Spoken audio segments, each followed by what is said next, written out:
So tell me about how important this weekend is. This weekend is important for the women of ComedySportz. 5 years ago, Claire and I were up in the ComedySportz office, and it was February, and she said, you know what, March is Women's History Month. She said, we should do an all-women comedy festival. And I said, okay, I want to do that with you. So for the last 5 years in March, every Friday evening in March, we called it the Gal Pal Comedy Festival. And it was a way to get any woman in Indianapolis who does stand-up comedy, funny storytelling, or improvisation to come together and work together. And it was just this wonderful, communal, fabulous vibe. And it showed that women are funny. We have a lot of funny women here in town. Comedy is kind of a boys' club. It's kind of a man's game. That's how a lot of people see it. And so we are all about uplifting women and saying, just for once, let's not have the guys be a part of it. Let's let them be a supporting player. And so we've been doing that for 5 years, as Mia said. And then the Women's Weekend that's happening this weekend is kind of an offshoot of what that festival was 5 years ago. Last year we said, this has been going great, everyone's having a great time, let's make it a little bit bigger. We established the Women's Weekend, and so it's a weekend full of women. It's entirely cast of women and no dudes, except in the audience. And also serving food. We do let them serve the beer. That's good. That's good. So is this the first year you've had a full weekend? This is the second year we've had a full weekend. However, it's a huge leap from last year. Last year was an experiment, and we thought, we don't even know if anybody wants to come hang for the weekend. Right, and we had about 8 or 9 ladies from around the country come in, and it was fantastic. And of course, the word spread that they came, we workshopped together, just women. And it's just a different vibe when, especially with ComedySportz, when you're playing, just to have all women, because really, honestly, there are many nights when we're playing ComedySportz and in a cast of 7, you're the only one, you're the only woman, or you're one of 2 women. It's just very male dominated. We have 20 women coming from out of town. Last year you had 8. This year you have 20. Wow. We're excited. So we're a little stressed. There's a lot going on. I'm excited. We've upped our game considerably, and everyone is so psyched. We're so psyched. We're so worried that they will not have a good time because we also. True. I'm not worried. She doesn't worry. I don't worry about that because it's just a good time. And this year we have rented an Airbnb for all of the ladies to stay in, so it's gonna kind of be a weekend-long slumber party. When we're not here being funny, we'll be back there. Just hanging out and being, having pillow fights, doing makeovers like we do. No? Drinking Pepsis and listening to records. I think I have completely misunderstood what this weekend is really supposed to be. Like you said, comedy's been a boys' club for so long. How has the Time's Up movement and the Me Too movement changed comedy over the last few months? I think it's brought an awareness. Absolutely. There's an awareness. It's very odd. We've always been here. Everyone's always been aware of the fact that we're here. And we're women. But now people are aware. How we have decided we will be treated now. Have you been treated poorly in the past by male comics? Absolutely. Here's the thing. Yes. Every woman has. Yes. If you're a woman in comedy, you absolutely have been some sort of victim of sexism, of discrimination. Yes. On a very large spectrum of mild to severe. Do you feel more empowered today than you did a year ago? Yes. I do. Yes. Absolutely. And thank God for it. Everyone is contributing in some way to this, whether it's somebody who's against it or if you're super for it. Because if you're against it, well, we're going to be even just a little bit louder. Right. The men in our group are filling the refrigerator and the kitchen at the Airbnb for all of these women coming in. That was supposed to be a surprise, by the way. They wanted to contribute. Okay. I don't think anyone from out of town will see this. I'm going to share this all over social media. That's a lie. I lied. I wanted to make them sound nice. In improv, you're yelling things. People are yelling things out in the audience. Yeah. Is it safer now, or do you want it to be as risque and difficult as possible? There is an expectation to more or less be cool. And especially in that environment, when anything kind of does go, we have the control as the hosts of the show to say, we're not taking that suggestion. In the 5 years that you've been doing this, has the line been crossed? Oh, absolutely. Yes. Really? They get crossed a lot. Carlos, analogy, all right? You know how windows are the eye to the soul? Yeah. Okay.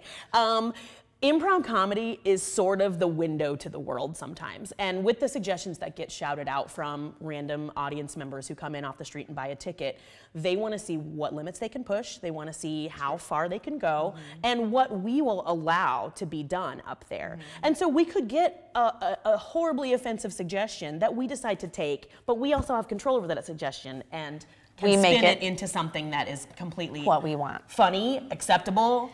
Yes. You know, and we can cross the line too. You know, if they're going to give us a suggestion, they've given us full permission to then go somewhere else with it as well. In 2018, when someone bites, you guys bite back. In a Gal Pal show? In a Gal Pal for show, sure. absolutely. At a CSC Women's Weekend show, for sure. Is it more exciting when it's more challenging? Or do you want it to be a love fest? Well, you know what? I think it can be both. Yeah. It can be both. It can be both.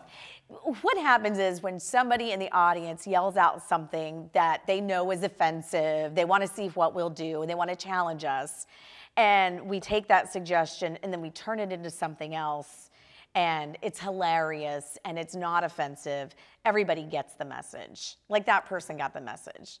Like we'll take your suggestion, but that doesn't necessarily mean we're going to go there. Yeah, and I think that is a testament to how smart our improv can be. Satire is hugely popular now, and taking something, you know, a little bit one step beyond is a smart way to attack those kinds of suggestions. It's why independent comedies are doing so well. It's why people love Tina Fey. It's why they love Amy Poehler. You know, it's because they are being transparent about these issues, but also they're not afraid. Being not afraid of them and owning them. What was your feeling when you first heard of the Me Too movement, of the Time's Up movement, and you saw women take a stand?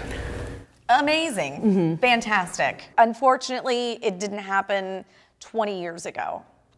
But it's happening now. It's such a wonderful feeling. Every woman in this world has been affected somehow because she's a woman, whether it's a mild or a severe incident or just feeling or treatment. You know, we're all affected by it.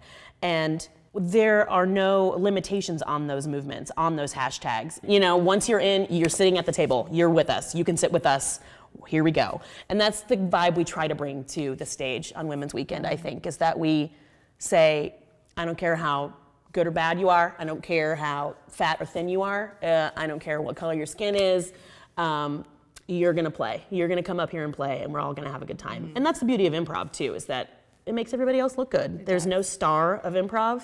Everyone is on an even playing field. She's kind of the star. I kind of am. She kind of is. No, stop that. I don't know a woman who can't say Me Too. Every woman I knew for days, my whole Facebook feed was filled with Me Too, Me Too.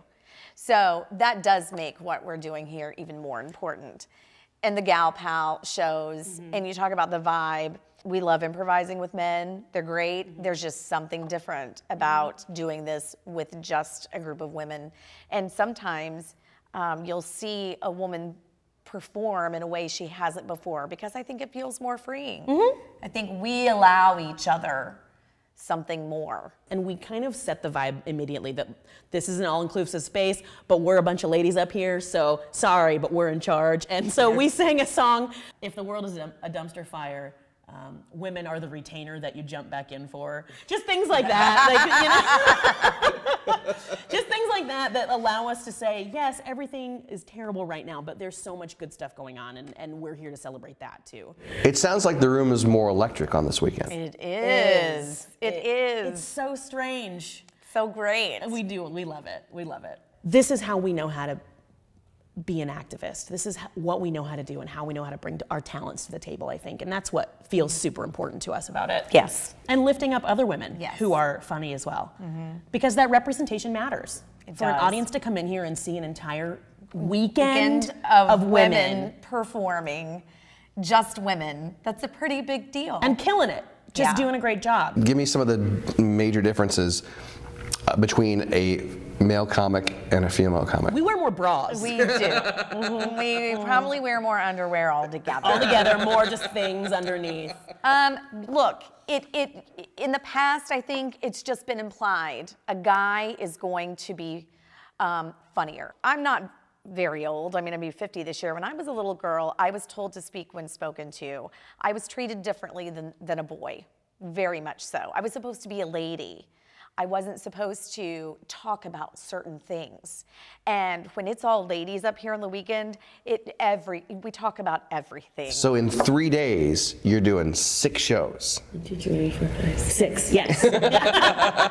Yeah. You're just kind of figuring this out now. 6 shows. We're doing workshops as well. How exhausted will you be on Sunday? I don't even want to talk about it. It'll be great. We both took off work on Monday. We did. If that tells you anything. Yes. Yeah. And you have real jobs, by the way, or not that this is not a real job, but like, what do you do for a living? I'm a legal assistant.